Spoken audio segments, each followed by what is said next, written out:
समंदर को शांत देखकर ये न समझो कि उसमें रवानी नहीं है। उठेंगे तो तूफान बन के उठेंगे। फर्क सिर्फ इतना है मेरे दोस्त कि उसने अभी ठानी नहीं है। और ये पंक्ति समंदर के लिए नहीं, आपके लिए है। नमस्कार दोस्तों, आइए आज की कहानी की शुरुआत करते हैं। और आज की कहानी आपको बहुत कुछ सिखाने वाली है। ये कहानी है एक व्यापारी की जो एक गांव में आता है और सभी से कहता है जो भी बंदर पकड़ कर लाएगा उसे 50-50 रुपए मिलेंगे। सभी गांव वाले खुश हो जाते हैं, एक्साइटेड हो जाते हैं, क्योंकि गांव में ढेरों सारे बंदर थे। सभी बंदर पकड़ने चल देते हैं, बंदर पकड़ कर लाते हैं और हर बंदर पर 50-50 रुपए कमाते हैं। इस बार एक हफ्ते के बाद फिर व्यापारी आता है, कहता है इस बार जो बंदर पकड़ कर लाएगा उसे 50 नहीं 100 रुपए मिलेंगे। और इस बार गांव वाले और एक्साइटेड हो जाते हैं, क्योंकि इस बार अमाउंट डबल हो गया था।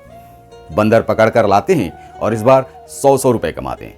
गांव में बंदर काफी कम हो गए थे। एक हफ्ते के बाद वो व्यापारी फिर आता है और कहता है इस बार 100 नहीं 200 मिलेंगे हर बंदर के ऊपर। इस बार गांव वाले जंगल की ओर चले जाते हैं, क्योंकि गांव में बंदर थोड़े कम होते हैं। बड़ी मेहनत से, बड़ी मशक्कत से वो बंदर पकड़ कर लाते हैं और व्यापारी को देते हैं और 200 रुपए कमाते हैं। एक हफ्ते के बाद वो व्यापारी गांव छोड़कर शहर चला जाता है, लेकिन अपना एक चेला, अपना एक एजेंट उस गांव में छोड़कर जाता है। वो एजेंट सभी के पास जाता है और कहता है देखो हमारे साहब बंदर के बहुत बड़े शौकीन हैं, उन्हें और बंदर की ज़रूरत है, लेकिन मुझे पता है कि अब बंदर यहाँ पे समाप्त हो चुके हैं।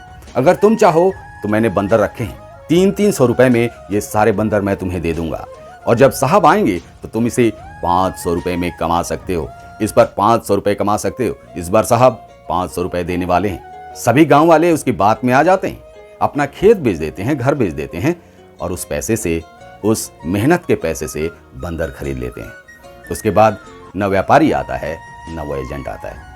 दोस्तों ये कहानी मैंने क्यों बताई, क्योंकि बहुत सारी विदेशी कंपनियां हमारे देश में आते हैं और इसी तरह का कुछ प्रोग्राम लेकर आते हैं। बहुत सारे आपने गेम्स देखे होंगे, आपको फ्री बोनस दिया जाता है, कुछ पैसे दिए जाते हैं, आप गेम खेलते हैं और आपको लत लग जाती है, फिर आप अपने घर से पैसा लगाते हैं। बहुत सारी कुछ कंपनियां हैं जो आपको कॉइन खरीदने के लिए बोलती हैं, बोलते अभी आपका कॉइन $200 का है, अभी $1000 का हो जाएगा। अब 10 साल बाद कैलकुलेट करते हैं, अच्छा मेरे पास $200 है, अभी मेरे पास 200 कॉइन है, 4000 कॉइन कर लेता हूँ। तो आप ढेरों सारा आपके मेहनत का पैसा आप लगाते हो। मैं नहीं जानता उसमें कितनी बातें सत्य हैं, ठीक है, लेकिन मुझे ये लगता है कि आपका पैसा आपने मेहनत से कमाया है, उसे सही जगह पर लगाइए, है ना। सतर्क रहिए। जय हिंद, जय महादेव।